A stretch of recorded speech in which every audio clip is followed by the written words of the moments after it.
Charter Local Edition with your host, Mark Staples.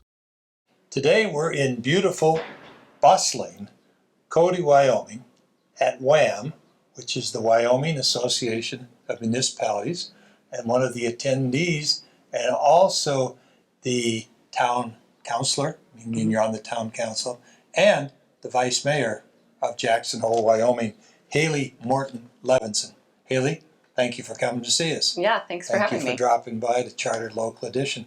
You're here for the conference for Jackson Hole. Yep. How long have you had your position? How long have you been on the city council in Jackson Hole? Right. I was elected in 2012, so I'm in my 4th year, and I'm up for election, so it's going to be an exciting summer. I've been involved with WAM since I started, and I'm actually a board member. So I've been a board member for 2 years now. How did you come to get involved in the local politics in Jackson Hole, Wyoming? What's your background? Right. I grew up in Jackson, and my family ran a hotel there, so, tourist economy, very involved in the community. And then I loved Wyoming. I loved growing up here, as many of us do. And then I went to Washington, D.C. for college. Where in Washington? I went to Georgetown University and studied political science, not thinking that I was going to come back and be in local politics. But being around all the politics, you kind of get bitten by that bug. And I moved back to Jackson and, realized that some of the counselors had been on the council since I was in middle school, and thought maybe it's time to have my voice represented, meaning my age group. There was one woman on the council at the time, so I also thought that was a good Do you run every addition. 4 years? Yes. So yep. This is your first election. You ran the first time. Yes. And won. And now do you have a general election opponent? Yes.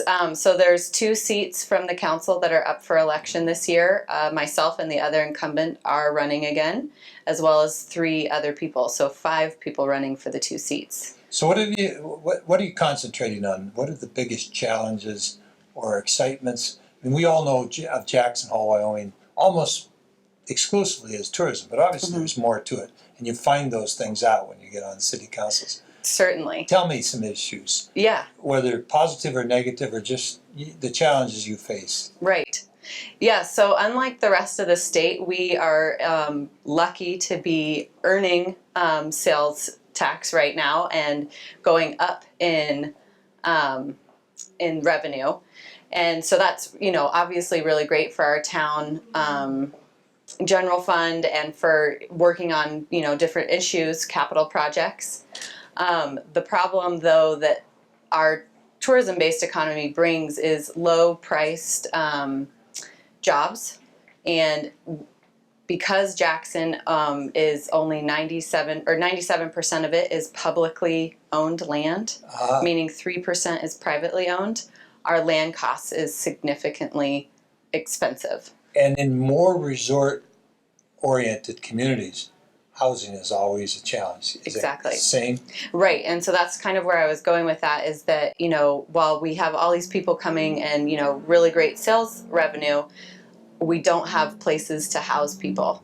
And that's, difficult for the government, it's difficult for employers, it's obviously the burden is on our workers who are trying to find places to live.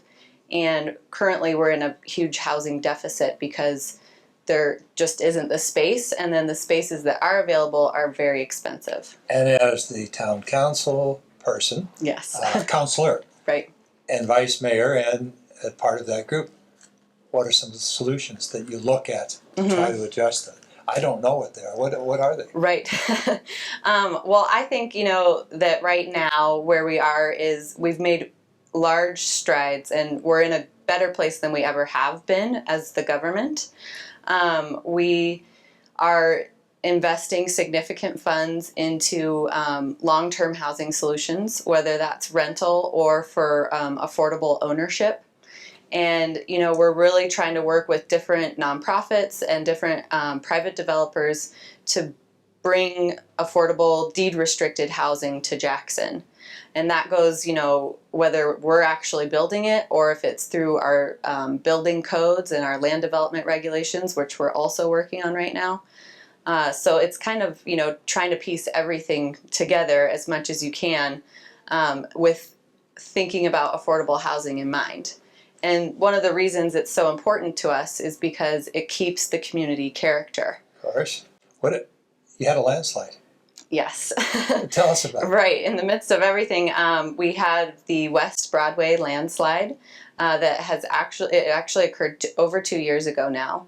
And we're still working on fixing it as much as you can. Jackson's a little bit like Cody. I mean, there's one major thoroughfare that goes through it. And the thoroughfare is that where the landslide landed? Exactly. Luckily, Broadway, our main road, which is also State Highway 89, was not covered by the landslide, but it's a looming threat, if you will. To come down again?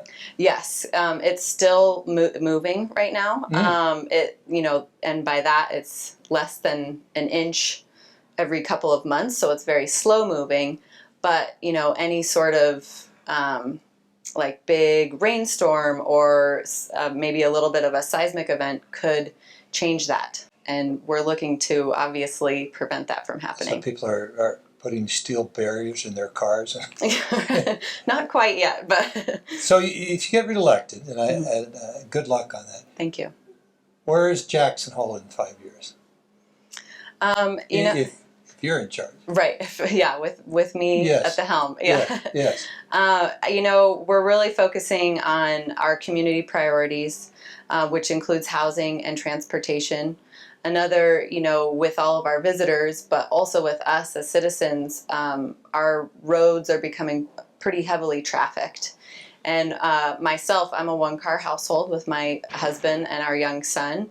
And, really trying to promote using the car less or doing, single occupancy vehicle trips less, but also making that easy for people to do. So getting more bus transportation, more pathways so that people can take advantage of that and get out of their cars. Well, you have a wonderful challenge ahead. Yes. It's a vibrant community. It's a beautiful state. And we want to thank you for coming both to the conference, which of course you're a board member, but coming and visiting with us on Charter Local Edition.